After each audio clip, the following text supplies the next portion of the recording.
Proses pembelajaran daring kelas 4 SD swasta HKBP Batu 4 wali kelas Evi Juliana Mane. 5, 4, 3, 2, 1, 0.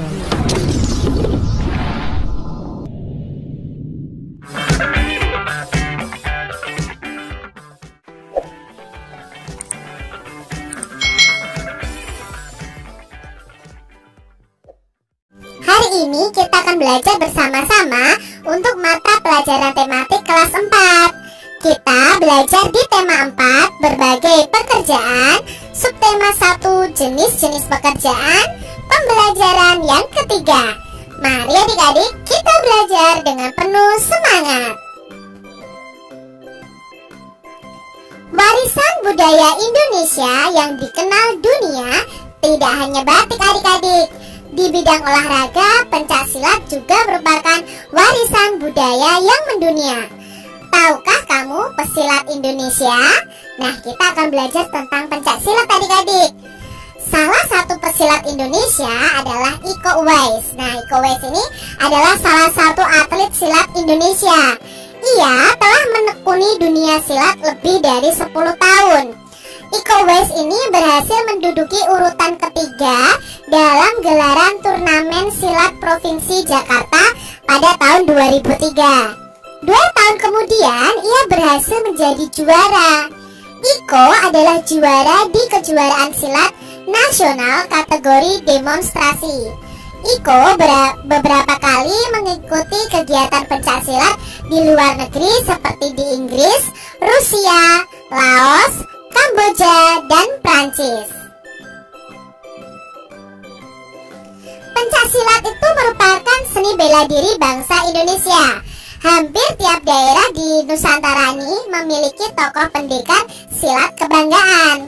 Pencaksilat memiliki gerakan unik yang mengalir dengan koreografi layaknya tarian. Dalam tiap gerakan juga terkandung filosofi. Hal ini membuat pencaksilat ini menjadi salah satu ilmu bela diri yang menarik minat dunia. Nah, sebagai penerus bangsa adik-adik, kita bisa melestarikan pencaksilat ini. Salah satu caranya adalah dengan mempelajarinya. Nah, ini tadi informasi mengenai Iko Uwais yang termasuk atlet dari pencaksilat. Dan pencaksilat sendiri itu adalah seni bela diri asli dari bangsa Indonesia. Kamu akan mempelajari olahraga bela diri pencaksilat. Nah, untuk mempelajari teknik dasar dalam gerakan pencaksilat, kalian harus belajar meliputi langkah, pasang, serangan, dan belaan. Mari kita pelajari terlebih dahulu tentang langkah adik-adik. Nah, berarti langkah itu berhubungan dengan kaki. Nah, waktu kita belajar pencaksilat, kita harus belajar menggunakan kaki kita untuk melangkah. Nah, ini adalah posisi awal kaki kita ya, seperti ini. Kalau langkah ke depan berarti satu kaki menuju ke depan adik-adik. Kalau langkah ke belakang berarti satu kaki menuju ke belakang. Kalau langkah ke samping berarti satu kaki ke samping ya, digeser ke arah samping. Ini adalah langkah depan, belakang, dan samping.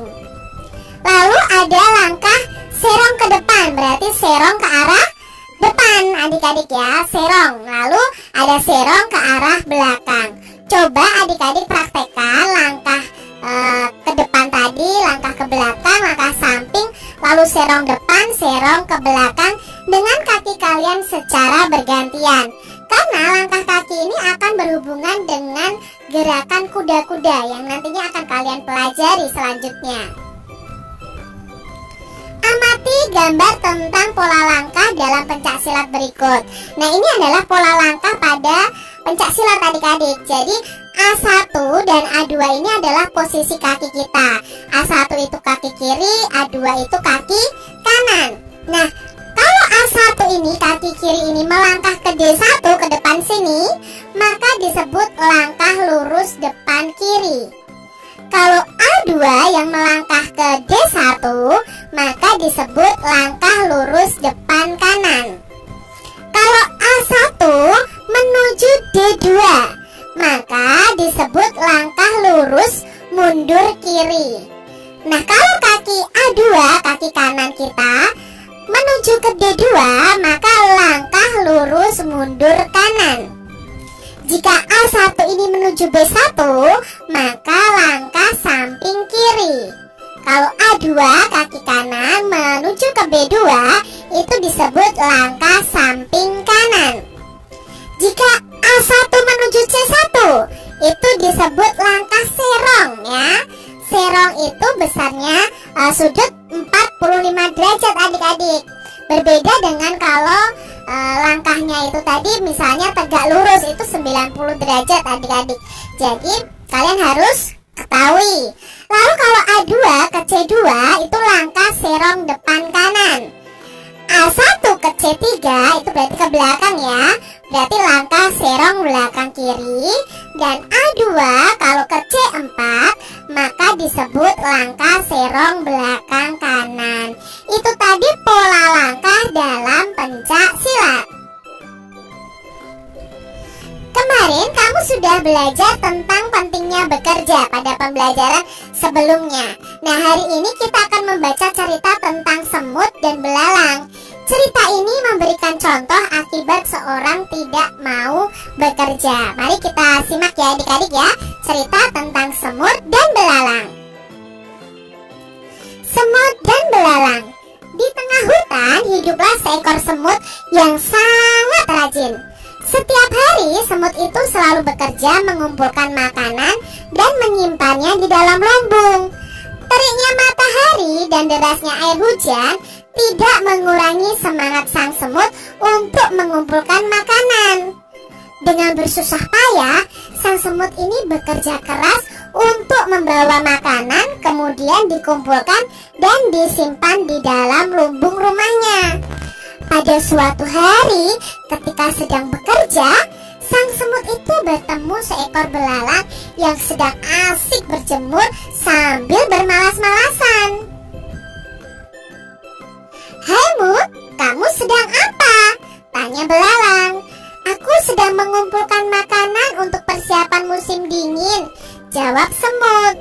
"Ah, buat apa kamu melakukannya sekarang? Musim dingin masih lama. Lebih baik kita bermalas-malasan dahulu," kata belalang lagi. Sang semut tidak memedulikan belalang. Ia tetap bekerja mengumpulkan makanan yang dijumpainya. Demikianlah sepanjang hari sang semut sibuk bekerja, sementara sang belalang bermalas-malasan. Akhirnya musim dingin tiba adik-adik. Sang semut yang rajin itu duduk dengan nyaman di rumahnya yang hangat. Ia menikmati makanannya yang berlimpah. Sedangkan belalang termenung sedih di rumahnya karena tidak memiliki makanan sedikit pun. Saat belalang hampir mati kelaparan, sang semut datang dan memberinya makanan. Sejak saat itu adik-adik, sang belalang rajin bekerja mengumpulkan makanan seperti sang semut. Itu tadi cerita tentang semut dan belalang.